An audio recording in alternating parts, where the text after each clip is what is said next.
Waalaikumsalam warahmatullahi wabarakatuh. A'udzu billahi minasyaitonir rajim. Bismillahirrahmanirrahim. Alhamdulillahi wa kafa. Wassalatu wassalamu ala rasulil mustafa Sayyidina Muhammadin wa ala alihi wa ashabihi ahli sidqi wal wafa. Amma ba'du.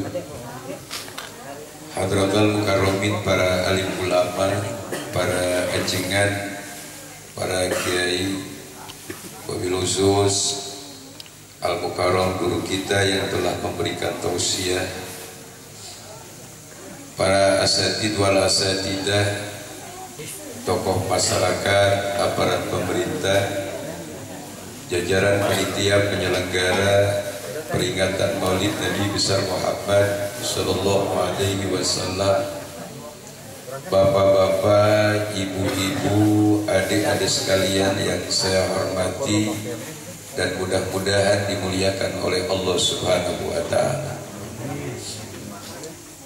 Bapak Ibu hadirin kaum muslimin, sebelumnya saya mau bertanya dulu, berkat udah dapat Bu?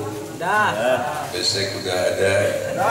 Biasanya kalau besek udah dibagiin langsung pulang ya Bu ya? Ya Bu ya?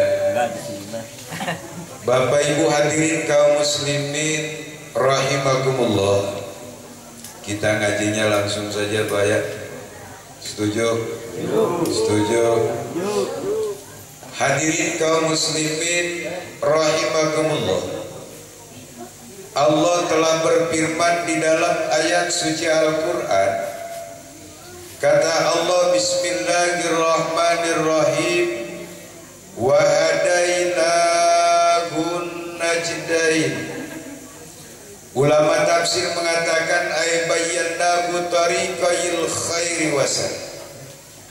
Kata Allah di dalam ayat suci Al-Quran, aku telah jelaskan kepada segenap hamba-hambaku tentang dua jalan. Yang pertama, jalan yang baik, yang mungkin ujungnya rahmat Allah, ujungnya lagi surganya Allah.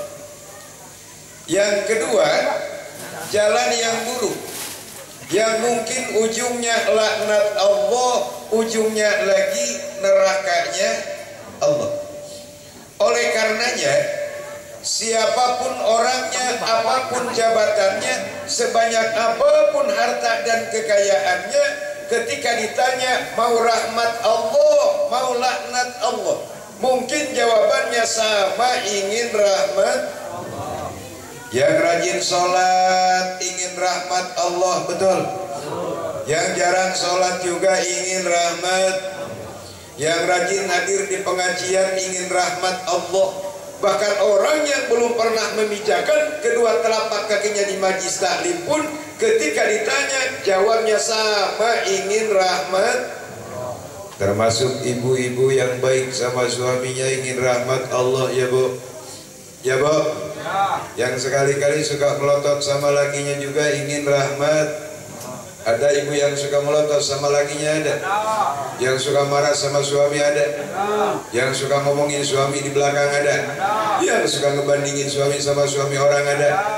Yang suka ngambil duit dari dompet suami tanpa izin, ada. Bangsa. Pertanyaannya, kenapa semua manusia di dunia ini ingin selalu mendapatkan rahmat Allah? Jawabannya, Allah menjelaskan di dalam ayat suci Al-Quran.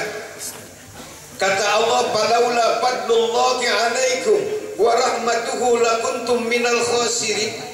Kata Allah, seandainya tidak ada fadl Allah, seandainya tidak ada anugerah Allah, seandainya tidak ada rahmat Allah, sehebat apapun kehidupan yang kita miliki, sebanyak apapun harta yang kita kumpulkan, setinggi apapun jabatan yang kita pangku, tanpa ada rahmat Allah, yang akan kita terima hanya rugi, rugi, dan sekali lagi, rugi, rugi, dan salah satu contoh, Pak.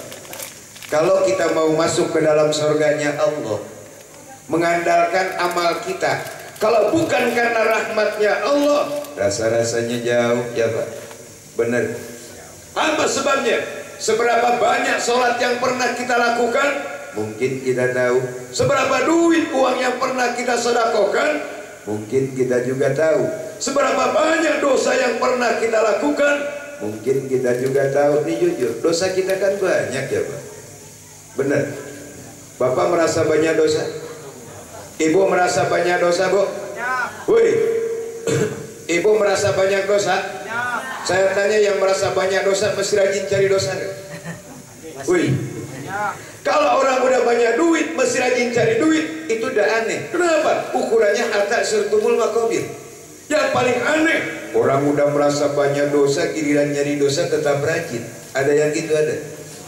Ada yang gitu ada? Ini jujur Bu, Pak, yang namanya nyari dosa itu udah usah berangkat ke tempat hiburan. Kadang-kadang di tempat tidur nyari dosa mudah bener Pak. Salah satu contoh, ketika seorang istri dan suami mau tidur, sebelum tidur istrinya ngomong sama suaminya, Pak, ada apa Pak? Tetangga kita 2 tahun yang lalu rumahnya tuh gubuk rayot Pak. Boro-boro dia punya mobil, boro-boro dia punya kendaraan, rumahnya aja gubuk rayot. Tapi sekarang mobilnya punya, rumahnya mewah. Tidak tahu dia berburu di gunung mana ya Pak. Usil bener jadi orang. Bener apa bener? Mau di Gunung Galunggung, mau di Gunung Salak, di Gunung Gede, itu tidak ada urusan. Kenapa? Dan boleh dicapai oleh akhlak orang lain. Betul?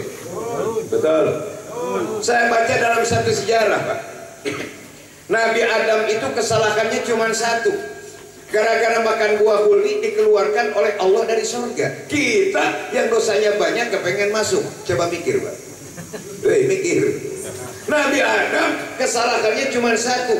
Gara-gara makan buah huli dikeluarkan oleh Allah dari surga. Kita yang dosanya banyak kepengen masuk. Logikanya yang satu saja dikeluarin, apalagi yang banyak. Benar apa benar? Oleh karenanya, apa sih yang bikin besar hati? Apa sih yang bikin optimis? Allah berfirman di dalam hadis kursi, kata Allah, wahai manusia, kesalahanmu banyak tetapi ampunanku lebih banyak. Wahai manusia, dosamu banyak tetapi rahmatku lebih banyak. Oleh karenanya, mudah-mudahan di akhirat nanti